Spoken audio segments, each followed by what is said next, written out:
剪裁的浪漫，中国古代接受同性恋关系的考察。在课堂上，我们讨论了从共产主义革命到现代中国的同性恋恐惧症。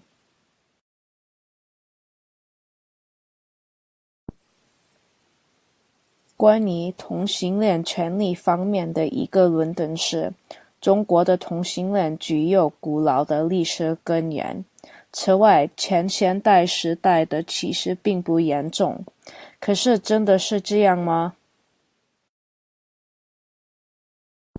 首先，现代中国对同性恋者的歧视是什么样的？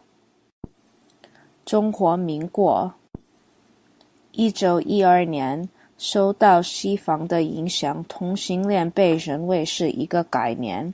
同性恋恐惧症虽然很常见，但是政府取消了基建的主体中华人民共和国。为了清除中国社会的不良方面，同性恋被认为是一种精神障碍病，被定为刑事犯罪。今天，同性恋在1997年仍然被归类为刑事犯罪，同性恋在2001年被归类为精神障碍。但是同性婚姻仍然是非法的，同性收养是非法的，公开的同性恋职业不能在军队服役。没有法律禁止在工作场所歧视公开的同性恋者。转换疗法虽然于2014年被法律禁止，但是在实践中仍然存在。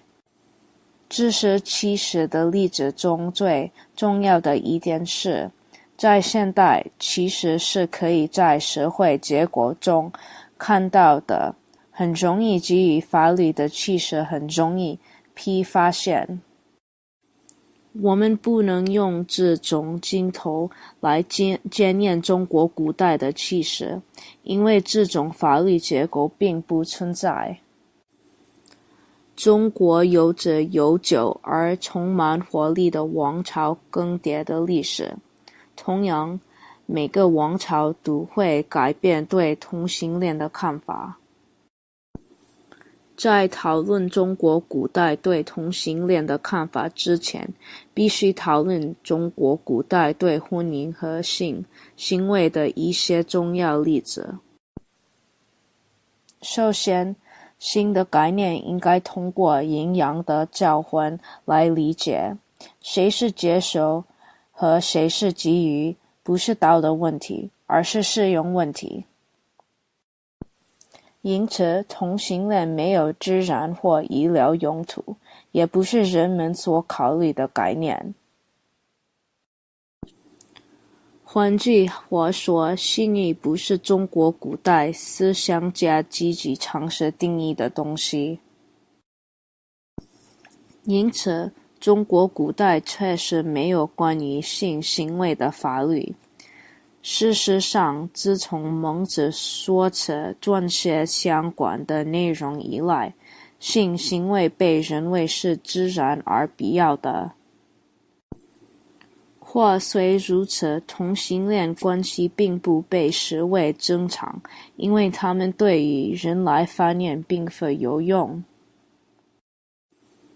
中国古代是非常重男轻女的，并且非常偏爱妇人。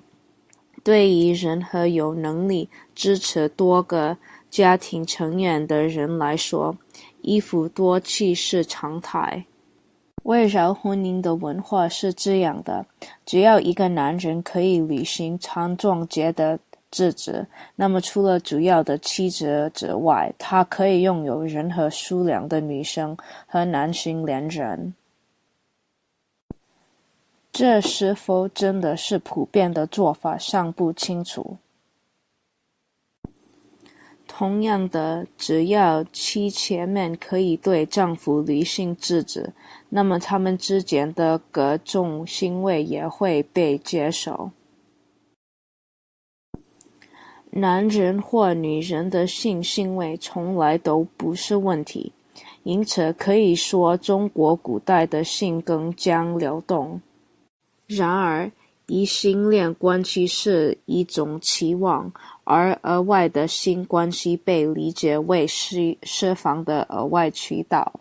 独立的同性恋关系没有充分几率，可能不常见。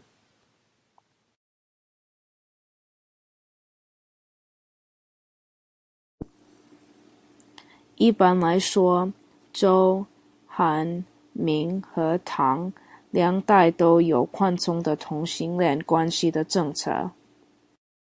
这仅仅意味着对同性恋没有法律的惩罚。同时对有权利的男人来说，只要他们履行了自己的职责，他们与男性恋人之间的关系不会受到质疑。人们普遍认为这是中国社会的一部分。虽然宋代男性卖淫是非法的，但它不是强制执行的法律。今日近代中国的清代首先认识到同性恋是一个概念，然后增加了法律迫害。因此我想说，中国古代对同性恋的歧视与现代中国的性别歧视无法相提并论。首先，性行为没有明确定义，其次，它被认为是正常的，但被忽略，可能是因为实践这些行为的人是富有而强大的。